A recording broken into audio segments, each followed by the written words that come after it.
ಜಾಮೂನು ಅಂದ ತಕ್ಷಣ ಬಾಯಲ್ಲಿ ನೀರು ಬರುತ್ತೆ ಅಲ್ವಾ.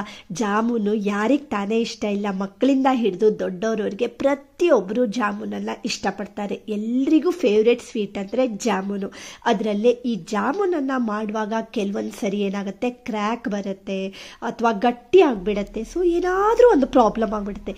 ಇದು ಯಾವುದೇ ಪ್ರಾಬ್ಲಮ್ ಆಗದೆ ಇರೋ ರೀತಿಯಲ್ಲಿ ಟೇಸ್ಟಿಯಾಗಿರುವಂಥ, ಸಾಫ್ಟ್ ಆಗಿರುವಂಥ, ಒಂದು ಸ್ವಲ್ಪನೂ ಕ್ರ್ಯಾಕ್ ಇಲ್ಲದೆ ಇರುವಂಥ ಜಾಮೂನನ್ನು ಇವತ್ತು ನಾನು ನೀವು ಮನೇಲಿ ಹೇಗೆ ಮಾಡ್ಕೊಳ್ಬೇಕು, ಯಾವ್ಯಾವ ಸ್ಟೆಪ್ಗಳನ್ನು ನೀವು ಫಾಲೋ ಮಾಡಬೇಕು ಅಂತ ಡೀಟೇಲ್ ಆಗಿ ಇವತ್ತಿನ ವಿಡಿಯೋದಲ್ಲಿ ತೋರಿಸ್ಕೊಡ್ತಾ ಇದ್ದೀನಿ. ಹಾಗಾದರೆ ಹೇಗೆ ಮಾಡೋದು ಅಂತ ನೋಡ್ಕೊಳ್ಳೋಣವಾ? ಹಲೋ ಎವ್ರಿವನ್, ನಾನು ಸುಷ್ಮಾ. ವೆಜ್ ವಂಡರ್ಸ್ ಚಾನೆಲ್ಗೆ ಸ್ವಾಗತ, ಸುಸ್ವಾಗತ. ಫಸ್ಟ್ ನೋಡಿ ಫ್ರೆಂಡ್ಸ್, ನಾನು GRB ಜಾಮೂನ್ ಪ್ಯಾಕೆಟನ್ನು ತೊಗೊಂಡಿದ್ದೀನಿ. ಇದು 175 ಗ್ರಾಮ್ ಇದೆ. ಬೈ 1 get 1 ಫ್ರೀ ಇರುತ್ತಲ್ವ, ಸೊ ಅದನ್ನೇ ನಾನು ತೊಗೊಂಡಿರೋದು. 1 ಪ್ಯಾಕನ್ನು ಮಾಡ್ತಾ ಇದ್ದೀನಿ. ಸ್ಟೋರ್ ಮಾಡಿಬಿಟ್ಟು ಒಂದು ಪ್ಯಾನನ್ನು ಇಟ್ಕೊಂಡಿದ್ದೀನಿ. ಈಗ ಫಸ್ಟು ನಾವು ಸಕ್ಕರೆ ಪಾಕನ್ನು ರೆಡಿ ಮಾಡ್ಕೊಳ್ಳೋಣ. ಅದಕ್ಕೆ 800 ಗ್ರಾಮ್ ಅಷ್ಟು ಸಕ್ಕರೆನ ಹಾಕ್ಕೊಂಡಿದ್ದೀನಿ. ಅದೇ ಕಪ್ಪಲ್ಲಿ ನಾನು ಅದರಷ್ಟೇ ನೀರು ಕೂಡ ತೊಗೊಂಡಿದ್ದೀನಿ. ಸೊ ಇದನ್ನು ಈಗ ಹೈ ಫ್ಲೇಮ್ನಲ್ಲಿ ಸಕ್ಕರೆ ಪಾಕನ ರೆಡಿ ಮಾಡ್ಕೊಳ್ಬೇಕು. ಹೈ ಫ್ಲೇಮ್ ಇಟ್ಟು ಫುಲ್ ಸಕ್ಕರೆ ಕರಗೋವರೆಗೆ ಇದನ್ನು ಚೆನ್ನಾಗಿ ಈ ರೀತಿ ಬಾಯ್ಲ್ ಮಾಡ್ಕೊಳ್ಬೇಕು. ಅದಕ್ಕೆ ಈಗ ನೋಡಿ 5 ರಿಂದ 6 ಏಲಕ್ಕಿನ ಹಾಕ್ಕೊಳ್ತಾ ಇದ್ದೀನಿ. ಇದು ಚೆನ್ನಾಗಿ ಬಾಯ್ಲ್ ಆಗುವಾಗ ಏಲಕ್ಕಿನ ಹಾಕ್ಕೊಳ್ಬೇಕು. ಮತ್ತೆ 1-2 ಡ್ರಾಪ್ನಷ್ಟು ಯೆಲ್ಲೋ ಫುಡ್ ಕಲರ್ ಅನ್ನು ಹಾಕೊಂಡಿದ್ದೀನಿ. ನಿಮಗೆ ಬೇಕು ಅಂದ್ರೆ ಹಾಕೊಳ್ಬಹುದು, ಇಲ್ಲಾಂದ್ರೆ ಸ್ಕಿಪ್ ಮಾಡ್ಕೊಳ್ಬಹುದು. 15 ರಿಂದ 20 ಕೇಸರ್ ಸ್ಟ್ರೆಂಟ್ಸ್ ಅನ್ನ ಹಾಕೊಳ್ತಾ ಇದ್ದೀನಿ. ಇದು ಅಷ್ಟೇ ಆಪ್ಷನಲ್ಲು, ನಿಮ್ಗೆ ಬೇಕು ಅಂದ್ರೆ ಕೇಸರ್ ಸ್ಟ್ರೆಂಟ್ಸ್ ಅನ್ನ ಹಾಕೊಳ್ಬಹುದು, ಇಲ್ಲಾಂದ್ರೆ ಹಾಗೆ ಕೂಡ ಮಾಡ್ಕೊಳ್ಬಹುದು. ಬಟ್ ಈ ರೀತಿ ಮಾಡ್ಕೊಂಡ್ರೆ ಕಲರ್ ಮತ್ತೆ ಫ್ಲೇವರು ಎರಡು ಸಖತ್ತಾಗಿ ಬರುತ್ತೆ.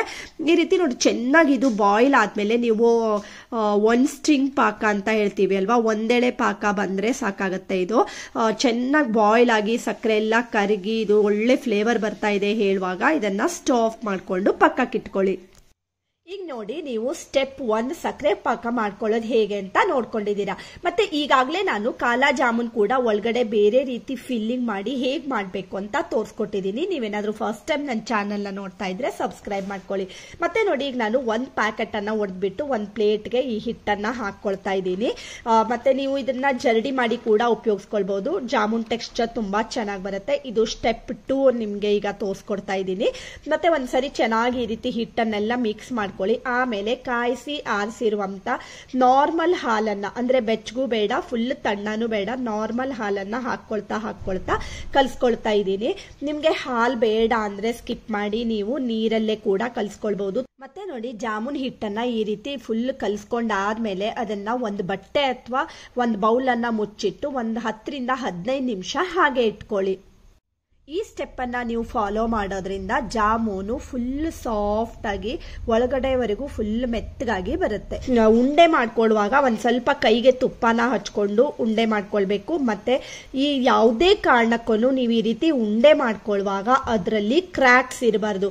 ಕ್ರ್ಯಾಕ್ಸ್ ಇತ್ತು ಅಂತ ಆದ್ರೆ ನೀವು ಇದನ್ನ ಮಾಡುವಾಗ ಜಾಮೂನ್ ಮಾಡುವಾಗ ಏನಾಗುತ್ತೆ, ಅದು ಒಡೆದೋಗ್ಬಿಡುತ್ತೆ. ಓಕೆನಾ? ಈ ರೀತಿ ನೈಸ್ ಆಗಿ ನೀವು ಉಂಡೆನ ಕಟ್ಟಿ ರೆಡಿ ಮಾಡ್ಕೊಳ್ಳಿ. ಹಾಗೆ ಈಗ ನೋಡಿ, ನಾನು ಈ ಕಡೆಗೆ ಎಣ್ಣೆ ಕಾಯೋದಕ್ಕೆ ಇಟ್ಕೊಂಡಿದ್ದೀನಿ. ಎಣ್ಣೆನ ಮೀಡಿಯಂ ಫ್ಲೇಮ್ ಇಟ್ಟು ಕಾಸ್ಕೊಂಡು ಆಮೇಲೆ ಕಟ್ಟಿಟ್ಕೊಂಡಿರೋಂಥ ಉಂಡೆನ ಹಾಕೊಳ್ತಾ ಹೋಗ್ಬೇಕು. ಎಣ್ಣೆ ಕಾದಿಲ್ಲ ಅಂತಾದ್ರೆ ನೀವು ಜಾಮೂನನ್ನ ಹಾಕಿದಾಗ ಏನಾಗುತ್ತೆ, ಅದು ಬಿರುಕು ಬಿಟ್ಕೊಳ್ಳೋ ಚಾನ್ಸಸ್ ಇರುತ್ತೆ. ಸೊ ಈ ಸ್ಟೆಪ್ ಅನ್ನ ನೀವು ನೆನಪಿನಲ್ಲಿ ಇಟ್ಕೊಳ್ಬೇಕು. ಮೀಡಿಯಂ ಫ್ಲೇಮ್ ಇಟ್ಕೊಂಡು ಇದನ್ನ ಆಮೇಲೆ ಫುಲ್ ಒಂದ್ಸರಿ ಅದು ಕಲರ್ ಚೇಂಜ್ ಆಗುತ್ತೆ ಅಲ್ವಾ, ಆವಾಗ ಲೋ ಫ್ಲೇಮ್ ಮಾಡಿ ಅದನ್ನ ಪುನಃ 5 ನಿಮಿಷ ಇದನ್ನ ಫ್ರೈ ಮಾಡ್ಕೊಳ್ಬೇಕು. ಅಂದ್ರೆ ಮಾತ್ರ ಅದು ಒಳಗಡೆವರೆಗೆ ಚೆನ್ನಾಗಿ ಬೆಂದ್ಕೊಳ್ಳುತ್ತೆ. ಇಲ್ಲ ಅಂದ್ರೆ ಬೆಂದ್ಕೊಳ್ಳಲ್ಲ, ಒಳಗಡೆ ಕಾಳು ತರ ಇರುತ್ತೆ ಅಲ್ವಾ ಕೆಲವೊಂದ್ಸರಿ ನಾವು ಜಾಮೂನ್ ಅನ್ನ ಮಾಡಿದಾಗ, ಆ ರೀತಿ ಇರುತ್ತೆ. ಓಕೆನಾ? ಹಾಗೆ ನೋಡಿ, ಉಳಿದಿರೋಂತ ಹಿಟ್ಟನ್ನೆಲ್ಲ ನಾನು ಕಲಸಿಟ್ಕೊಂಡಿರೋದನ್ನ ಉಂಡೆ ಮಾಡಿ ಈ ರೀತಿ ಕರ್ಕೊಳ್ತಾ ಇದ್ದೀನಿ. ಮತ್ತೆ ನೀವು ಉಂಡೆ ಮಾಡಿ ಇಟ್ಟಾಗ್ಲೂ ಅಷ್ಟೇ ಫ್ರೆಂಡ್ಸ್, ಅದಕ್ಕೆ ಏನಾದ್ರೂ ಒಂದು ಪ್ಲೇಟ್ ಅಥವಾ ಬೌಲ್ ಅಂತ ಮುಚ್ಚಿಟ್ಕೊಳ್ಬೇಕು ಉಂಡೆ ಮಾಡಿ ಇಟ್ಕೊಂಡಾಗ. ಯಾಕಂದ್ರೆ ಅದು ಡ್ರೈ ಆದ್ರೆ ಕೂಡ ಜಾಮೂನು ಚೆನ್ನಾಗಾಗಲ್ಲ. ಹಾಗೆ ನೋಡಿ, ಸಕ್ಕರೆ ಪಾಕಕ್ಕೆ ಹಾಕ್ಬಿಟ್ಟು ಮತ್ತೆ ನೆಕ್ಸ್ಟ್ ಸ್ಟೆಪ್ ಏನಂದ್ರೆ, ಸಕ್ಕರೆ ಪಾಕಕ್ಕೆ ನೀವು ಹಾಕುವಾಗಲೂ ಕೂಡ ಅದು ಫುಲ್ ಬಿಸಿನೂ ಇರಬಾರ್ದು. ಫುಲ್ ಬಿಸಿ ಇದ್ರೆ ತುಂಬಾ ಮೆತ್ತಗಾಗ್ಬಿಡತ್ತೆ ಜಾಮೂನು. ಮತ್ತೆ ಫುಲ್ ತಣ್ಣಗಾದ್ರೆ ಜಾಮೂನು ಸಕ್ಕರೆ ಪಾಕ ಹೀರ್ಕೊಳ್ಳಲ್ಲ.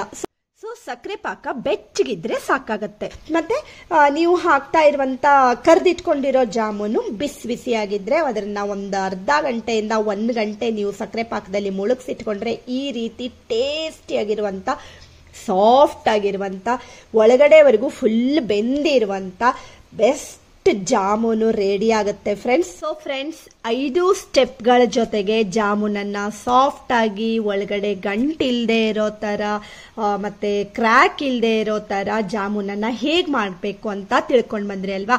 ಹಾಗಾದ್ರೆ ಇವತ್ತಿನ ವಿಡಿಯೋ ಇಷ್ಟ ಆಗಿದೆ ಅಂತ ಅನ್ಕೋತೀನಿ. ಇಷ್ಟ ಆದ್ರೆ ಗೊತ್ತೇ ಇದೆ ಅಲ್ವಾ, ಲೈಕ್ ಮಾಡಿ, ಶೇರ್ ಮಾಡಿ, ಮತ್ತೆ ಸಬ್ಸ್ಕ್ರೈಬ್ ಮಾಡಿ. ಇನ್ನೊಂದು ಒಳ್ಳೆ ವಿಡಿಯೋ ಜೊತೆ ಬರ್ತೀನಿ. ಅಲ್ಲಿವರೆಗೂ take care. Thank you for watching.